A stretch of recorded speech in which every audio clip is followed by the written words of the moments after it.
on the lecture. Okay, so it should now be recording. Yep, okay, it's recording. So status reports are done, screencast is on, and now let me find the new homework, which is here under this.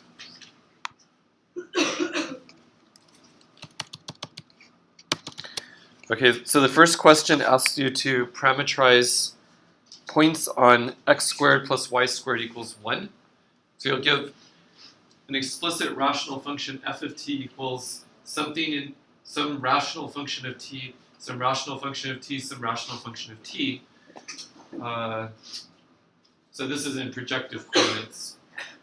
So yeah, it's kind of misleading. Really, okay, it would be fine since I keep saying rational function.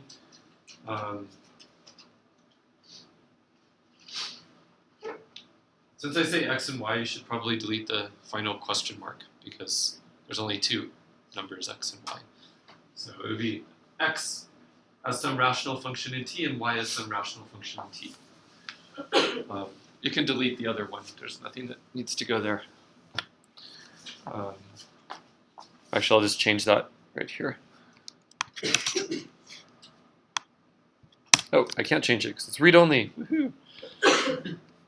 On purpose. Okay, so in any case, you'll figure this out, and I told you exactly how to do it. You just have to do the algebra. And then in problem 2, you're going to do exactly the same thing, except for x squared minus y squared, which instead of a circle looks completely different. Okay, any questions about this? Yes? Is the third question mark usually the point at infinity? Yeah, well, it would be that instead you would put this in projective coordinates. The equation would then be x squared plus y squared equals z squared. And if you rescale so that x, y, and z are relatively prime integers, then you could give 3 functions right here. They'll just be polynomials in t. So that would be a different way to do this. And what you'll end up getting is an explicit parameterization of Pythagorean triples rather than points on the curve. So that's more what I mean. The way I've worded this, there really should be 2 question marks. But another very closely related problem that's equivalent to this is to have 3 of them, probably put colons here, and then give an explicit parameterization of Pythagorean triples. Okay? Any other questions? Okay, so that's problem 1. And by the way, here's how you can see a plot of the parabola. X squared minus y squared equals 1. Okay, the next question is to show that there aren't any rational solutions to 2x squared plus 3y squared plus 5 equals 0. You want to do this by writing x and y as a quotient of 2 integers, a over b and c over d, clearing denominators, and then reducing this to a question about showing there aren't any integer solutions to another equation that's very closely related to this equation. And you could do that by working modulo something. Okay? So that's the idea. The next problem, the hint, I guess, is exactly the same as the previous problem. And same with the third one. So in all these problems, you have to do 2 things. 1, you have to deal with the fact that these are rationals instead of integers, and then 2, you work modulo some prime, maybe 3 or 5, and see what happens. So the idea is that you could simply write down all the squares, say modulo 5. The only numbers that are squares mod 5 are 0, 1, and 4, right? Because when you square all the numbers mod 5, that's what you end up with. And so you can just run through the possibilities and see that nothing works. That's the basic idea here. Any questions about this one? Okay. Okay, so this one is a download the paper and look at it. And then all you have to do, this is like in, elementary school, there's a reading comprehension question. So read it, and then I had to ask you something about it. So there's some number, which you'll easily be able to find if you read this, and just write that number down. Okay? But it's an interesting paper. It's pretty long, and this is just the first 2 sections, but I want you to take a look at it, because you get a sense of how equations that look very similar to x squared minus y squared equals 1, but with a little coefficient there, can have the simplest solution being absolutely enormous. And also the question that this is about involves a problem that Archimedes asked thousands of years ago involving the number of cattle on a certain island. And when you rewrite the question, it ends up boiling down to finding a small rational solution to a quadratic equation. So it's kind of neat to see how that process works. Okay, so that's problem 3. Any questions about 3? Okay. And then finally, a problem about the group law here. Make up a curve and add 2 points together on it. Not too hard to do. Just don't choose one that's exactly like one we've already done in class. And then take this curve over a finite field and add that point to itself. And also multiply it by 2014. These should each be very easy to do using a few commands in Sage. Okay.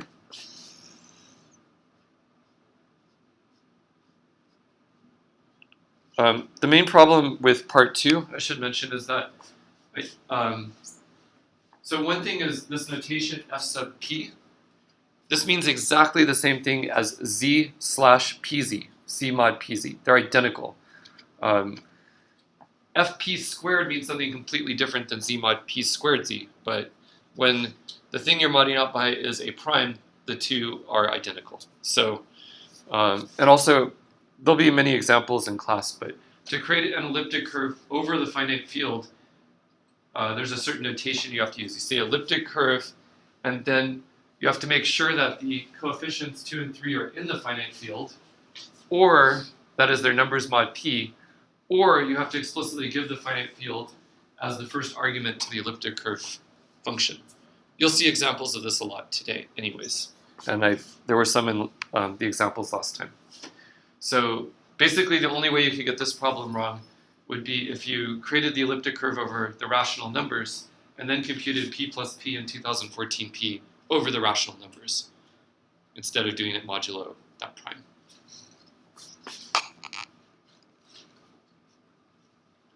Of course, you wouldn't get very far because this point is not a point on the curve over the rational numbers, only modulo p. Okay, finally, the question about your project is to get it to be at least 3 pages long, and so actually write something, and then get somebody else in the class to read what you wrote, write a paragraph of feedback, and then paste the feedback right there. Okay? So when I grade this, if there's not a paragraph of feedback about your project there, then you won't get credit. Simple as that. Say who the person was. So, yes? Do you want us to let them read the paper for the last time, or you want me to finish a paper this time and have it Give them the most up-to-date thing that you have. Okay? And you could add them as a collaborator to your project, or you could just download a PDF and email that to them, whatever. I don't care. Yes? What? Does it have to be only one person? I missed the adjective. A what person? Only one person. Only one. No, you could. If there are 2 people that you can get to read, that's fine. As long as the total amount of feedback adds up to a paragraph. Okay. Okay. So that's the homework, which is due on Wednesday, the day after tomorrow, at 11:59 p.m. Okay. Any questions? Good. Right. So that's done now. All right, next, we'll talk about the group law on an elliptic curve. Close this. Which I've now moved to today. And mistitled elliptic curve cryptography. That's really about the group law. We'll get to cryptography in a moment.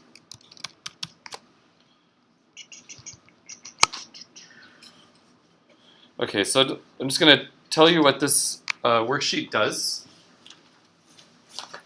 So remember that if you have an elliptic curve, y squared equals x cubed plus ax plus b, so given by an equation like this, and you have 2 points on it, then there's a way to get a third point on it that gives you a group structure on the elliptic curve, an abelian group structure on the set of points on the elliptic curve. And the way you do that is you take 2 points in the curve, you draw the line that they determine, look at the other point of intersection, and then reflect it about the x-axis. And that gives you a way of taking 2 points and getting a third one. It's a binary operation. And it turns out that it has the axioms of an abelian group. The axioms of an abelian group there's a couple of things. If you add together two things in one order, you should get the same thing as if you add in the other order.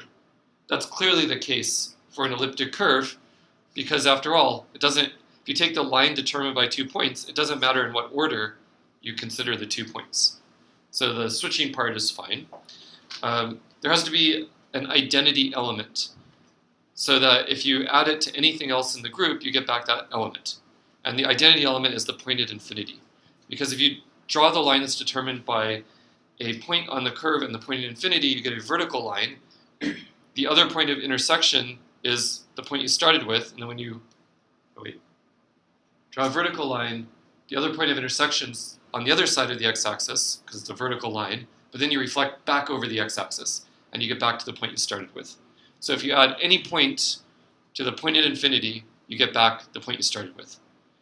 If you were to just try to make a group operation by taking the line and looking at the third point of intersection and not reflecting about the x-axis, that would have broken. That wouldn't work, because when you add to the point of infinity, you wouldn't get the same point back. So you wouldn't have an additive identity. So that's an axiom that would fail. Okay, so you have that, and then another axiom that a group has, which is usually extremely easy to check when you look at examples, is that, and it just feels ridiculously easy if you think about it, A plus B plus C should be the same thing as A plus B plus C. In other words, you can associate the parentheses either way, and that's called the associative axiom of a group. And it's extremely hard to prove that this holds for an elliptic curve. Or rather, it's not completely trivial, I'll say. I don't know, it's hard. I think it's hard. So what I'm going to do is try to convince you via algebra done by a computer that it's at least plausible that if you add these 2 points together and then add that one, you get the same thing as if you add this one to the sum of those two. Okay? So here's how I will try to do that. First, I'm making the polynomial ring in all of these variables. This is notation in Sage to make a polynomial ring with 8 indeterminates that are labeled x1, y1, x2, y2, x3, y3, a, and b. So there it is. And now what I'm going to do is impose relations. So I'm making a ring Q, and it has various elements in it, but if I take, for example, let's see, so it has these elements, x1 bar, y1 bar, etc., and they have the property that if you square y1, then it's equal to x1 cubed plus ax1 plus b. If you square y2, it's equal to the other thing, and if you square y3, it's equal to the other thing. In other words, we're somehow defining all possible triples of points on the curve. So let me just show you kind of how this works in practice. So if I call this v, if I do v0, that's x1 bar, and y1 bar is v1. So if I do y1 bar squared, I should get the same thing as x1 bar cubed plus a times x1 bar plus b. And I do. See, it says true. So it's just like you're formally working with the thing that's like the polynomial ring in 8 variables, but where you impose these relationships. So that whenever you simplify, you always get to, whenever you see a y1 bar squared, you can always just replace it by this other cubic thing. Okay? So that's what I did there. So you could imagine, like some big expression in the x1 bars and y1 bars and all these other things. And then, it'd be really big, but anytime you see a square, you can always reduce it to something that doesn't involve y1 at all. And the same thing with y2 and the same thing with y3. That's what this thing is. That's what this object is that I just constructed. It's actually exactly the higher dimensional analog of z mod nz. So the reason that you write z slash nz to mean the ring of integers modulo n is because you're literally taking the ring of integers z and you're quotienting out by the relation that sets n equal to 0. That is, you're quotienting out by the ideal generated by n. That's what it's called. Here, we're taking that polynomial ring in 8 variables and quotienting it out by the ideal generated by all of these elements. We're making all of these elements equal to 0. It's exactly the same construction as Z mod NZ, but just with more variables. You'll see this when you take abstract algebra in math grad school. Which, I mean, actually, no, a lot of people could take it as undergrads. Yeah, there's a 400 level Yeah. series that I took it as an undergrad, I think, maybe. Some of you will take abstract algebra and you'll see all this sort of all these constructions. If you're a math major, you should, for sure. Okay, so now let's define the group operation. So remember I told you there's a formula which allows you to take 2 points and get a third point. And I gave you a geometric description of what you do. You draw a line, you look at the point of intersection, etc. And then I gave you a formula, which I wrote on the board last time. There's the formula. In the special case that P1 is not equal to P2, and neither P1 or P2 is the point at infinity. So what I'm going to do is convince you, I hope, or at least I'm going to do a calculation here, that shows that if you take 3 points and they're all different, then P1 plus P2 plus P3 is the same as P1 plus P2 plus P3. But I'm assuming they're all different, and therefore I can use the formula that assumes they're all different. So here it is. Remember we defined a lambda, which is the slope of some line, and then there's some other number nu, and then the resulting point is x3, y3 given by this formula. So it's pretty simple. That's the way you add together 2 points. Okay, so now let me define that function. Okay, so now let's actually do it. So first I'll define I'm nervous because, I mean, I know this works, but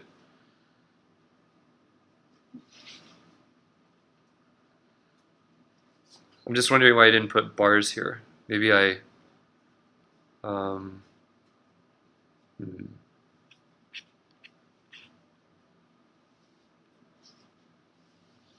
seems silly to not have the bars there. Oh, I see. I don't actually, so I'm going to do the entire calculation with the original polynomial ring, and then I'm going to reduce modulo the ideal of relations. And that's only done at the very last step. Okay? So here there's no bars yet. This is just formally adding together in both ways. And I'll just do a special case first to make you more comfortable. So P1 and P2. If you add those two together, that's what you get. That's kind of hard to look at, so maybe I'll do show on it. Okay, so if you take 2 points on an elliptic curve, 2 random points, and they're not equal to each other, and neither one's the point at infinity, and they have coordinates x1, y1, x2, y2, this is an explicit formula for the sum of those 2 points, all at once. Everything just expanded out. That's what the formula is. That's the x-coordinate, that's the y-coordinate. So this group operation, this thing that takes 2 points and gives you back a third one, that's a formula for it right there. Just a big mess formula instead of a nice, simple formula up there. Okay? So now let's make it even more complicated. Let's compute P1 plus P2 plus P3 and the other one as well. So now I've computed those two. If I were to write Z, it should be really, really scary and big, because I'm taking this and then I'm kind of plugging it into itself and getting something really, really big. So let's try it. I don't know what will happen. However, I did spend like 4 hours yesterday making it so that if you output enormous amounts of output, it will just put ... after 100,000 characters for each output message, because so many people are doing that, like big numbers. Okay, so there it is. So it's actually a lot safer to like output enormous amounts of stuff now. Okay, so this is P1 plus P2 plus P3. It's just really big. Pretty terrifyingly large. Wow, there it is. So that's P1 plus P2 plus P3. And the other one is similar, but it would look kind of all different because here we haven't imposed any relations yet. Notice you have like big powers of y3, big powers of y2, and so on. So we haven't used the fact that each yi squared is writable in terms of the xi's. But if you're really diligent, you could go through this entire expression by hand, and everywhere where you see a y3 cubed, you could replace that by y3 times y3 squared, then replace the y3 squared by something involving x's. And you'd eventually get it down to having only stuff in x and then some stuff in x times y. So you could do that. Of course, the computer can do it more quickly. Yes? That was my question. Yeah. Okay, so what we're going to do here, I want to check that z and w define the same point. Z and w are these rational functions. They have a numerator and a denominator. And I want to do everything working purely in a polynomial ring. So I have two rational functions, and I want to check if they're equal. So I want to check, say, the x coordinates and the y coordinates of these resulting points. So if you have two rational numbers, say a over b and c over d, and you want to check whether or not they're equal, you can cross multiply and check that those are equal. This is from 6th grade. So like a times d is equal to b times c. It's the same as them being equal, even if they're not in lowest terms, right? Okay, so that's what I'm going to do here. So I want to check that z0, so there's two calculations here, so I'll do one at a time. I check that z0's numerator times w0's denominator is the same as z0's denominator times w0's numerator. Z square bracket 0 means the x coordinate of the point z, which is one of the ways of associating. And likewise, w square bracket 0 means the x coordinate of the point w, which is the other way of associating. So, maybe let me do this more like one step at a time. So let t be that cross product, subtract it off. So I take like a times d minus b times c. This is 0 after opposing the relations, if and only if the x coordinates are equal. Okay, so let's compute that cross thing. Now I haven't imposed any relations yet. Just for fun, I'm going to print this out. It's going to be an enormous polynomial, and all the x's and y's and a's and b and so on, okay? But it should be equal to 0 modulo all of the relations. It's like it's congruent to 0 mod n, but it just looks like a big mess, and you really have to do the division by n to see what the remainder is. And there it is. So it's just some huge thing. And the claim is that this gargantuan mess, if you were to take every single y that appears squared and replace it by a cubic in x, using the relations we imposed, then eventually this entire thing would just collapse down to 0. Okay? That's what it's claimed. And again, I want to emphasize, this is exactly like taking a huge number that you get via some process, and then I claim that it's 0 modulo n. How can you check that? You simply divide by n and take the remainder and see that it's 0. Okay? By the way, this is a little weird because you're dividing by a whole bunch of polynomials all at once. How on earth do you do that? So, as a hint, if you ever end up taking, I don't know, doing a course in computer algebra or something, there's a thing called Grosvenor basis, spelled like this. This whole topic, Grosvenor bases, is exactly the that's the key phrase that's used to denote the idea of dividing by n and taking a remainder, except where n is a whole bunch of polynomial relationships instead of just a number. Okay, so when you do more general abstract algebra that's beyond just working modulo n, that's the sort of object you'll end up using, so-called Grosvenor bases. And you use something called the Buchberger algorithm, which is long division with a whole bunch of different polynomials as the thing that you're dividing by. It's pretty amazing. So, Grosvenor. Now, this up here. Just wanted to give you a foreshadowing of things to come in your graduate abstract algebra courses. Okay, so now let's see what happens when we take this entire thing and reduce it modulo these relations. Q is the quotient polynomial ring. This Q is exactly like, this is the analog of mod t comma n, okay? Which you're very comfortable with. It's taking a thing, reducing it mod n, okay? Except n, instead of being a number, is a whole bunch of polynomials in multiple variables. Yes, it's 0. Phew. Okay, and then the other one, just doing the whole thing at once, comes out to 0 as well. Just, it's more impressive if you see a 0 there. All right, so that means that the group law is associative, more or less. I mean, there's a little tiny, there's the special cases you have to deal with involving 2 points that are the same, etc. But actually, I guess, well, you can do this. But this is the hard case. So this is one way to see that the group law is associative. You just do a huge amount of algebra. It's very easy with a computer, but you wouldn't want to do this by hand. You can also do geometry, like you literally do like geometry from high school with all these lines and intersections and geometric stuff, all over the place, and that will work as well. There's a book called Silverman Tate, or by Silverman and Tate, which has that argument. The best way, though, is beyond the scope of the course, but it involves can't really explain it very well. All the words that I would use wouldn't necessarily make sense to you. So there's a very natural way of constructing the group of rational points on an elliptic curve as the quotient of something the quotient of another group, where the other group is really, really easy to see it satisfies the associative law.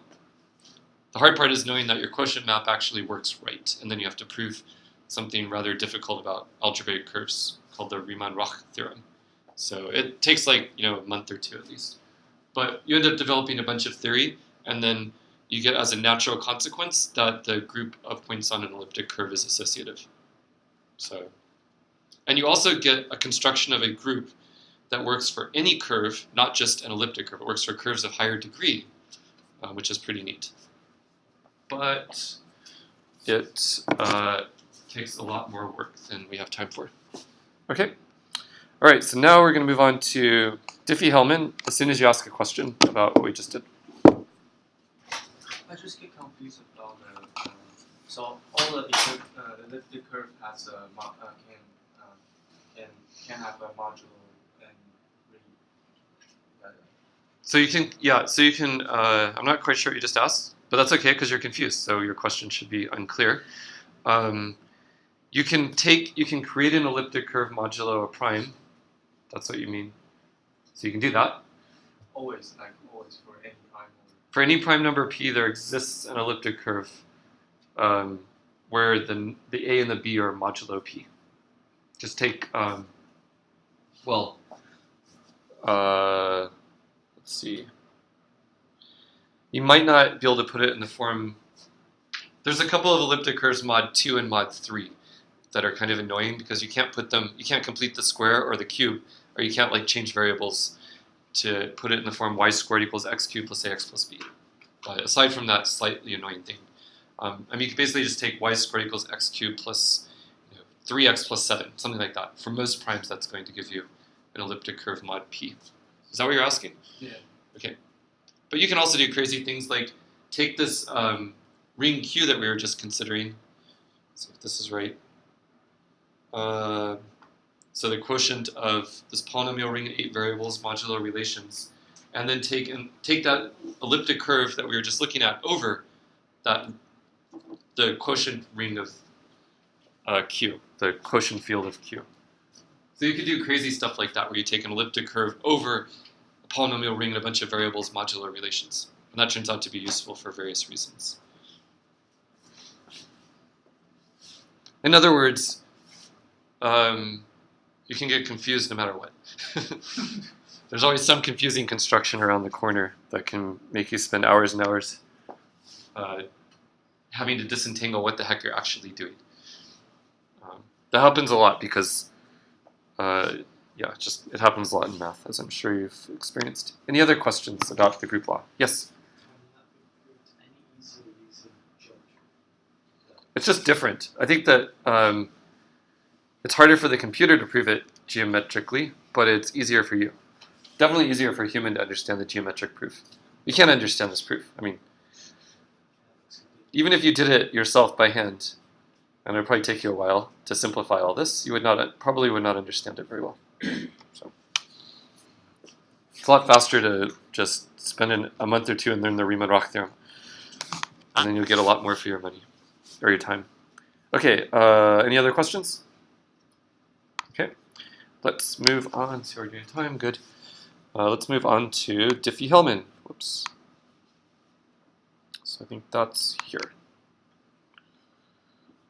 Okay, so here we are.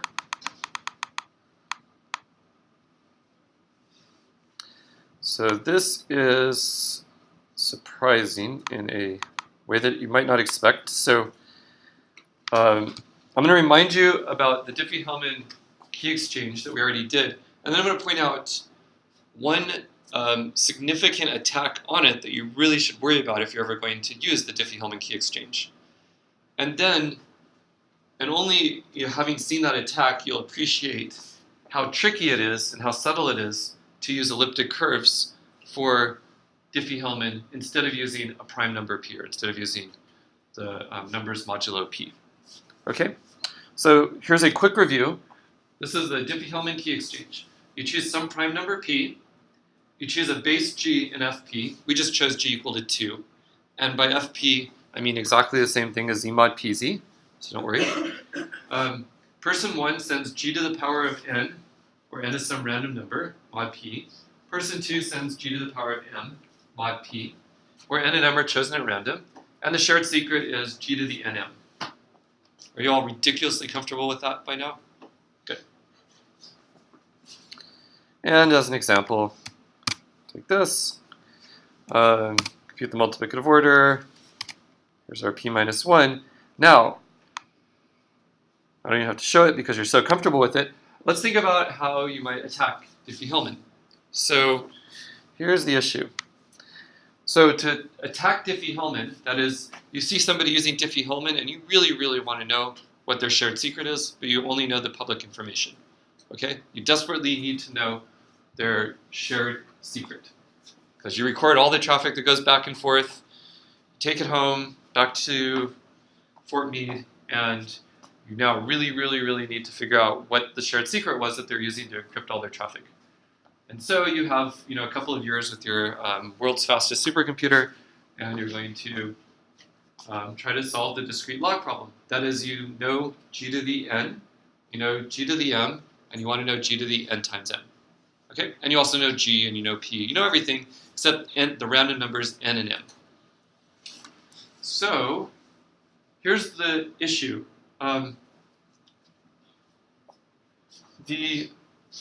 So what you're doing is you're solving the discrete log problem in z mod pz, and so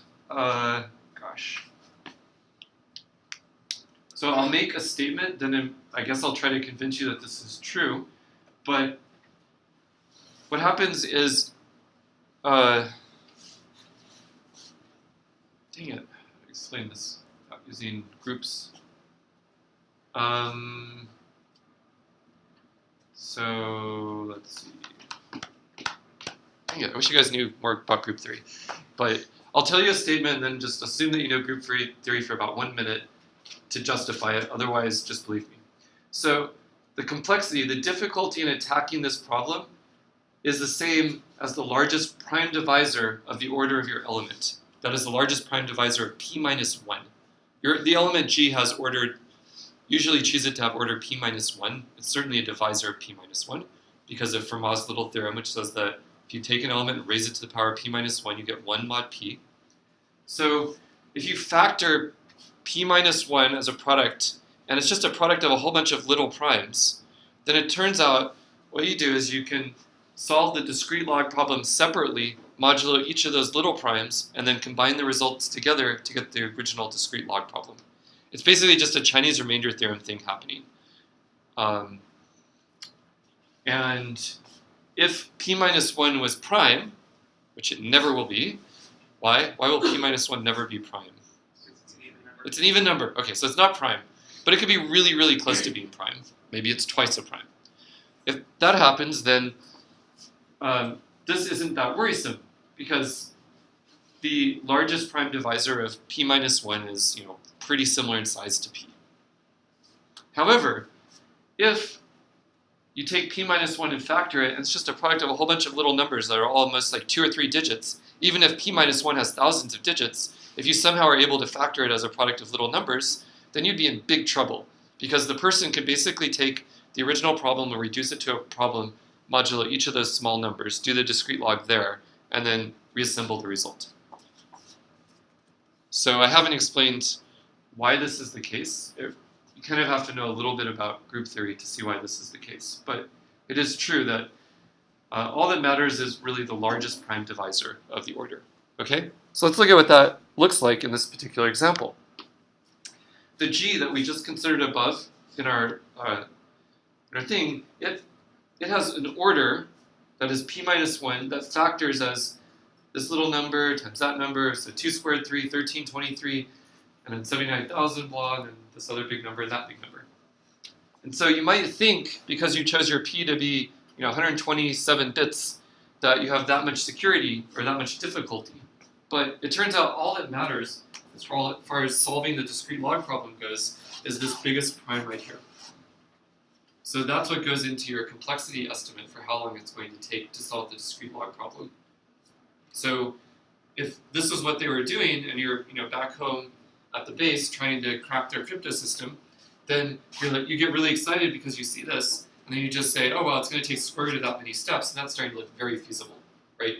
Square root of this many steps is so there's an algorithm, a very easy to implement, pretty straightforward. It has a really funny name, baby step, giant step.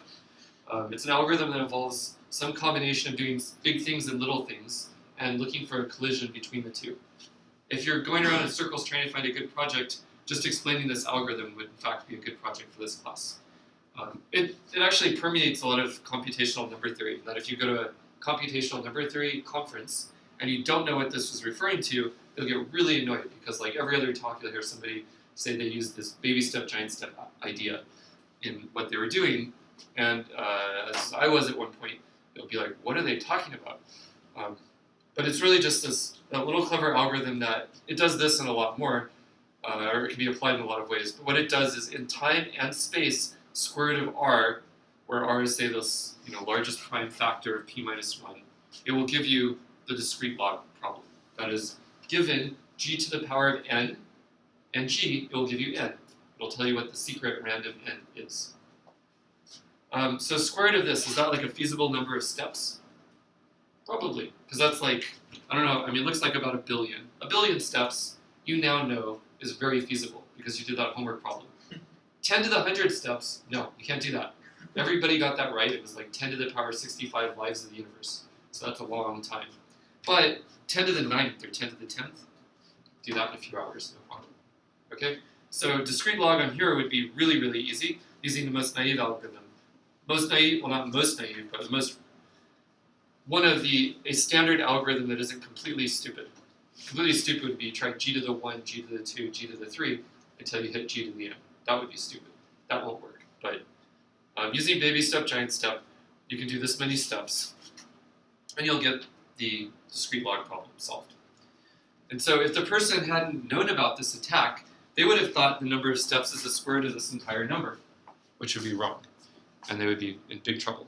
Okay, so that's the point that I wanted to make, that there's this attack on Diffie-Hellman, and the key input is the order of your element g, or rather, it's not the order of the element g, but the factorization of the order of the element g. Okay, so just think that through in your head for a second. If you want to solve the discrete log problem, there's a simple algorithm called baby step, giant step. It'll do it in square root of, more or less, square root of the largest prime factor of the order of your element. Okay? Therefore, if you and your buddies are setting up a Diffie-Hellman key exchange, you better hope that the prime you chose doesn't have the property of p minus 1 factors as a product of a bunch of small primes. Even if p minus 1 is enormous, if it factors as a product of a bunch of small primes, you can factor it and find them. Even if it's enormous, even if it's 10,000 digits, because you just use trial division, up to some bound, and you can easily check like for all primes up to 10 to the 10. And so you'll find that, and you just keep factoring them off, and if you never, if you're done, then you're in big trouble. Okay, did you guys check that? I have to send that to my next message. Yeah, so you might have all set up a completely insecure exchange because you unluckily chose your p so that p minus 1 is a product of a lot of small primes. In fact, it's pretty likely that your randomly chosen p will have that property. It's not, you have to do a little work to make sure that p minus 1 over 2 is prime. Okay?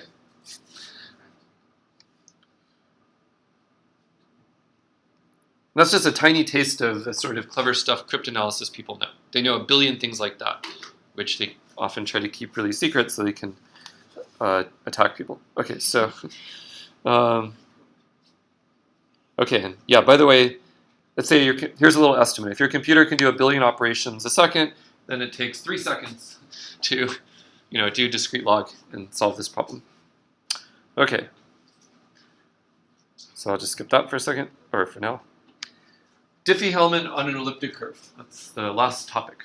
So we have the idea of an elliptic curve, which you can make up modulo a prime number p. You say y squared equals x cubed plus ax plus b, where a and b are numbers mod p for some choice of prime p. And then you choose a specific point on that curve, and then you do some things. By the way, this idea to use elliptic curves for cryptography was introduced by Neil Koblitz, who's a professor here in our math department.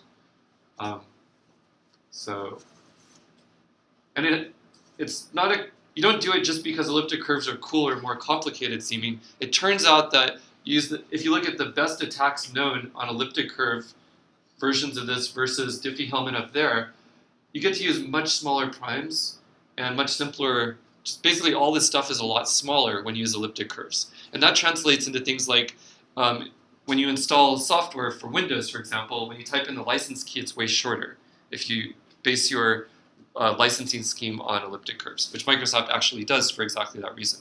They want the number of things you have to type to be way shorter. So they're major users of this exact thing. Okay, so you choose a specific elliptic curve. You choose a point. Person 1 sends n times g. Doesn't make sense to raise g to the power of n. It literally makes no sense. Points, you can add them together. It doesn't make sense to raise a point to a power. It's not defined. The only thing we defined was g plus g, not g times g. So that's why you do n times g. But n times g, that's a notation that means g plus g plus g plus g, dot, dot, dot. It doesn't mean something else where you can easily just multiply by 1 over n. So don't worry, that's not a trivial thing to undo.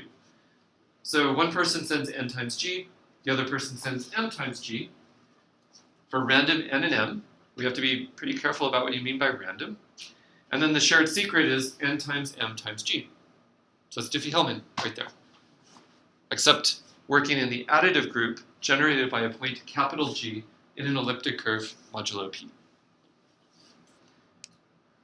But there's a big problem, which is how do you know that G has an order that's not just a product of small primes?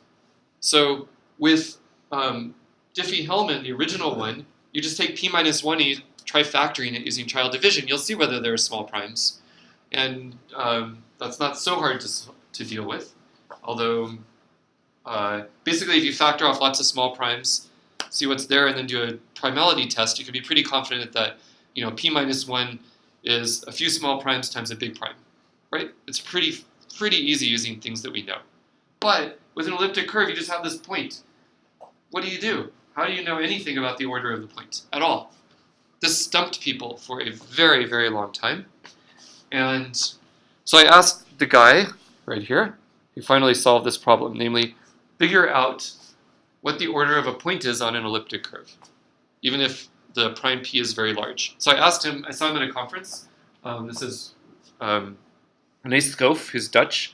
So I saw him at a conference, and he told me that, I guess in the late 80s, Hendrik Lenstra they were grad students together or something, was talking about how nobody knew how to figure out what the cardinality of the group of points on an elliptic curve mod p is efficiently.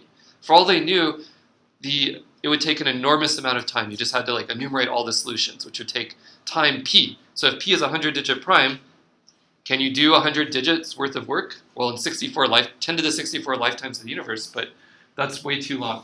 So they were talking about this problem, and nobody had an idea how to do it. He just said that he went home one night, and he's like, this is just ridiculous. It can't possibly be hard to do this. And that one night, he figured out how to do it. It wasn't practical. It wasn't actually really fast what he figured out, but he had the basic idea of what you would need to do to compute the cardinality of E of fp efficiently. Efficiently enough that even for p around 50 to 100 digits, it would get spit out in a few seconds. So that was the hope, because that's exactly what you need in order to use these things for cryptography. So I switched from computing the order of G to the cardinality of E of fp, but they're more or less the same problem.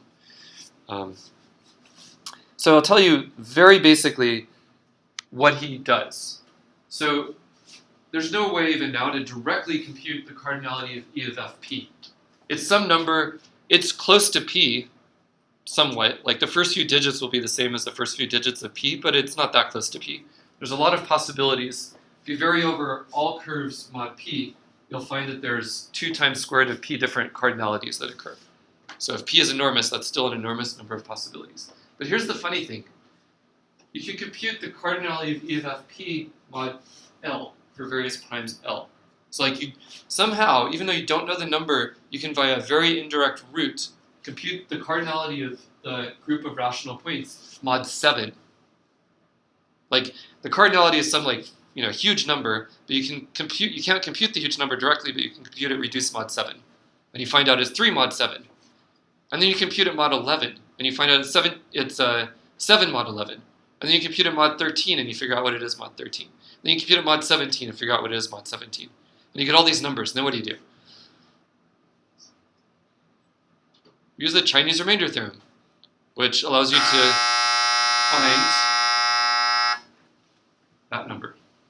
So I'll say a little tiny bit about how you do this, but it's really beyond, of course, to say exactly how to do that. But it just uses this map x goes to x to the p that you proved a few things about in a homework recently. You use that map, and you just do a lot of work with it, and you end up being able to do this. And then a lot of work went into making this fast, a huge amount of work into making this truly fast. But this is really the core idea. It's just compute that number mod L for lots and lots of L. Okay. All right, see you Wednesday. So I know you mentioned it at the beginning of the quarter, kind of, but you're